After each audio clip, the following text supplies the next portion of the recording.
Ira Dale Cravens was born on October 22, 1921 in Corwin, Illinois, which is located in Logan County. Shortly thereafter, his family relocated to Williamsville, Illinois. I grew up in the Williamsville community and graduated from Williamsville High School. This is my daughter back here. She graduated from Williamsville High School also. And lived in the community until I went into service in 1942. I was drafted. I was a farm boy. I grew up here in this community out northeast of town here, 4 miles. And I was drafted and was sent to, and I scored pretty high in IQs and mechanical IQs and so forth, mechanical aptitude tests. I scored very high, and so they called me in when I got to Fort Sill, Oklahoma, and told me they thought that I had a good background to become an officer. And they talked me into going to officers training. In addition to scoring well on various aptitude tests, Mr. Cravens said that his experience as a Boy Scout assisted him before and during the war. I didn't have any problems with boot camp. However, I had been a Boy Scout when I was a teenager, and I think that helped me, and I've always felt that that was a very worthwhile experience. Being a Boy Scout, at least learning how to march, things like that, you know, pitch tents and so forth. So I would have to say that probably my boot camp, or basic training is what we called it, was pretty satisfactory. Upon his completion of boot camp, Mr. Cravens was commissioned as a second lieutenant while at Field Artillery School. I was commissioned a second lieutenant in the field. I was a Field Artillery School in Fort Sill, Oklahoma. I went through the same training that any other enlisted man would go through, and I was commissioned. I went in September of 1942, and I was commissioned in in July of 43. Military life in Fort Sill, Oklahoma was not as dull as one may have perceived. In fact, Mr. Cravens recalls some various events he found most memorable. I first went in at Scott Air Force Base down by St. Louis, Belleville. And then after all the tests and so forth, they sent me to Fort Sill, Oklahoma. Well, that's range country, and that's sheep country and cattle country. And suddenly I found myself, I never had eaten mutton in my life. And suddenly I'm eating lamb stew and mutton stew and other mutton products 3 or 4 times a week. And then, after I left there and was sent to Camp Polk, Louisiana, suddenly that became shrimp. We were having shrimp 3 or 4 times a week. Well, that was great. You know, I'd never had shrimp before either. After finishing his training in Camp Hope, Louisiana, Mr. Cravens boarded the Queen Mary and set sail for Europe. Well, I had the good fortune of going to Europe on the Queen Mary, which was a big English liner converted into a troop ship and held 16,000 men. There were 16,000 men. Well, a few, I think like 400 American Red Cross women, but there were Australian troops, and our whole division, 12,000 men of the 9th Armored Division on that ship. And of course, it went without escort, just a zigzag position, expecting to be able to outrun any German submarines or whatever. Mr. Cravens and his fellow soldiers landed at a port in Greenock, Scotland.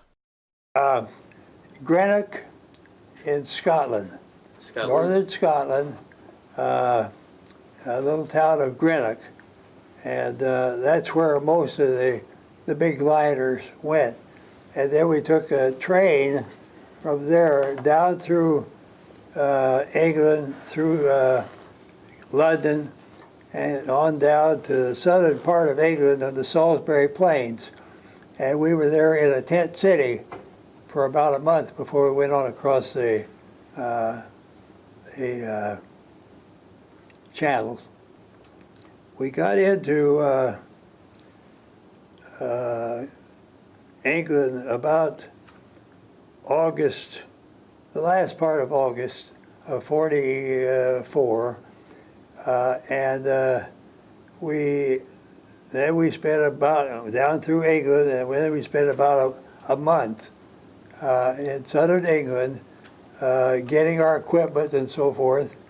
Now I was sent with one detail, 40 guys up to Liverpool to pick up 40 Jeeps and bring them back to the outfit. Mm-hmm. Those kinds of assignments, of course, in getting our equipment. See, we didn't take our equipment with us. We were issued equipment, guns, tanks, and everything after we got there. After spending time in England, Mr. Cravens went to fight as part of his artillery unit in the Battle of the Bulge in Belgium. During this event, he and another commander were assigned to take a small number of men and infiltrate behind enemy lines, where he was wounded for the first of 2 times during the war. When they attacked, we were ordered to hold. Everybody was ordered to hold at all costs. And we were on a high point, and so it wasn't long, about a few hours, until they had us circled from behind. And so we spent 3 days behind enemy lines. And and then we got orders finally that our only chance for escape was to infiltrate under cover of darkness. And so I led 30 men and the infantry officer. I was a second lieutenant at that time in the field artillery. And the infantry officer took 30 men, and I took 30. Most of them were his men. And we infiltrated through the lines. We left about 2:30 in the afternoon, and it was snowy and hazy and foggy. And, the enemy couldn't tell what we were doing. Of course, we couldn't tell what they were doing either. Mm-hmm. And so we were trapped, and so we finally got orders to try to infiltrate under cover of darkness. So actually what we did was advance into no man's land and kind of do an end around. And we knew where they were. Certainly had machine guns. And so we left about 2:30 in the afternoon, and we got to our lines. I was the only one, I had a map, a photo map. The infantry officer didn't even have a map. And we'd stop ever so often and get on the ground, and they'd cover us up with raincoats, and we'd get our flashlight out and figure out where we were on that photo map. Mm-hmm. By the road intersections and by buildings and those kinds of landmarks, bridges, so forth. And so we made it. We finally reached the point where we were getting off my map. And we'd gone about 10, 12 miles at that time. And we would always aim for the open field, staying away from bridges and road intersections where they might have a machine gun nest. Mm-hmm. One time we got too close to a farmhouse and dogs started barking. Shortly after that, they started firing tracers at us, but we were a lot closer than they thought we were because those tracers were going way overhead. And so shortly the dogs stopped barking and we got up and moved on, and we hit our lines about 4 o'clock the next morning. As part of the field artillery unit, Mr. Cravens used tanks, jeeps, and radios to assist in targeting enemy units.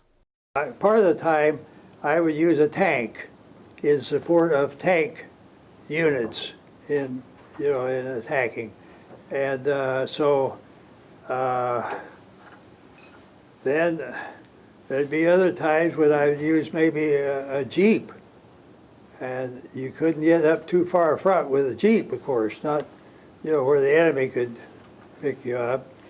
And when we were in on those attacks, the infantry colonel would usually want me right in the ditch with him.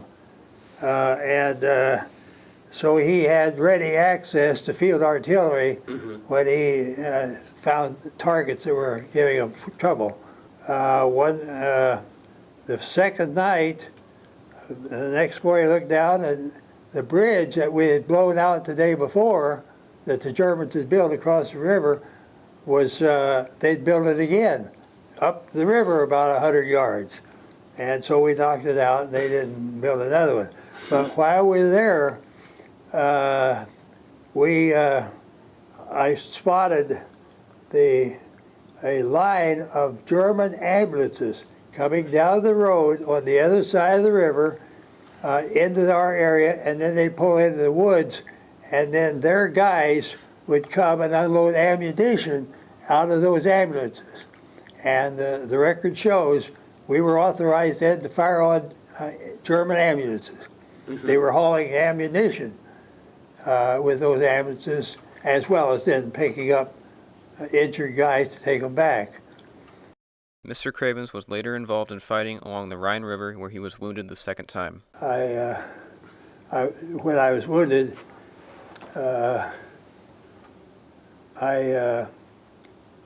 it was near the Rhine River. My outfit captured the Remagen Bridge across the Rhine River.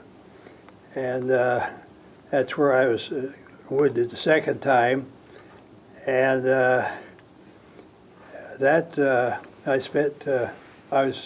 woke up. When I woke up, I was knocked out. And when I woke up, I was clear back in Paris in a general hospital. And I woke up, I looked around at all these white beds, and I couldn't figure out what was going on. To me, I was still in combat, and I'd just been knocked out, and came to about 24 hours later, clear back in Paris. And I wanted to find out what had happened, and the nurse says, "Now you just relax, you're going to be okay." I had cast on this arm, I was getting plasma in this one. I have screws and wire in this elbow. I don't have any bend in it. It's just like this all the time. Well, that made me mad. She wouldn't tell me what had happened. So a little bit later, they took the plasma, disconnected that, and I could see that all the beds had name tags. And when she left, I reached back, was able to pull the name tag out off the edge of my bed, and that's how I found out what had happened. After Paris, they kept me in the General Hospital, Army Hospital in Paris, for probably about 3 weeks. Then they transferred me to England, to an Army hospital there. And that's where they set this arm, and that's where they finally sewed up the shrapnel wound here. Then that would have been, I left about May 5 of that year, returning home. I was a litter patient, and I came home on the Isle de France, which was it was a French liner converted into a troop ship, hospital ship. Upon arrival in the United States, Mr. Cravens went to Galesburg, Illinois, where he was greeted by his friends and family. Yes, so when I came back to this country, to Galesburg, I had quite a few family and neighbors, former neighbors, come and see me. One of them came home and reported to everybody that Dale will never walk again. Well, I did, and that was, I had to learn to walk all over again, but I made it. Well, I don't think so in my case. I've pretty much always been upbeat all the way through this experience. I have felt so blessed to be able to come home and to have a family and so forth. And but I don't think I ever became depressed through any of that. Mm-hmm. It was just a thing that you expected, and you hoped for the best, and that was it. Mr. Cravens started his return to normal everyday life by taking a job with the state of Illinois. I was fortunate to get a job with the state of Illinois in the Department of Veterans Affairs right after I got out of service. And I spent 31 years with the state, and I'm retired from the state of Illinois too. Mr. Cravens was awarded a Purple Heart for the entry that he received in the Rhineland campaign. Mr. Cravens was also awarded the Silver Star for his valorous actions during the Battle of the Bulge.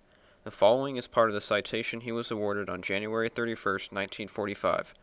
By direction of the President, the Silver Star is awarded to Second Lieutenant Ira D. Cravens of the 3rd Armored Field Artillery Battalion for gallantry in action in connection with military operations against the enemy near Beaufort, Luxembourg.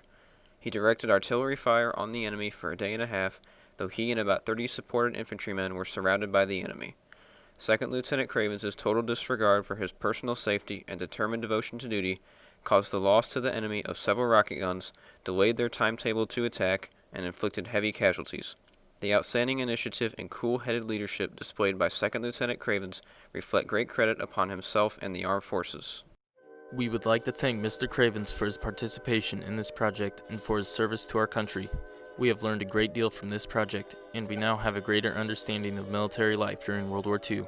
In addition, listening to Mr. Cravens' experiences has made us feel like we were there with him when he underwent his many hardships.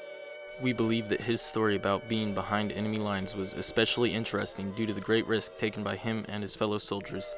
To put himself in danger of being captured by members of the Axis powers is an act of exceptional courage and one that should never be forgotten. Mr. Cravens' tone reflects modesty in response to the latter when he says, "I have been so blessed to have been able to come home." We now have a greater respect for the duty that veterans commit to our country. We find their service especially honorable due to the fact that the majority of them entered the armed forces in an act of patriotism rather than vanity. We greatly appreciate what Mr. Cravens and all the veterans from wars past have done to help preserve our freedom. We would like to thank Mr. Cravens once again for his service to our country, although it is not possible to extend enough gratitude for his sacrifices.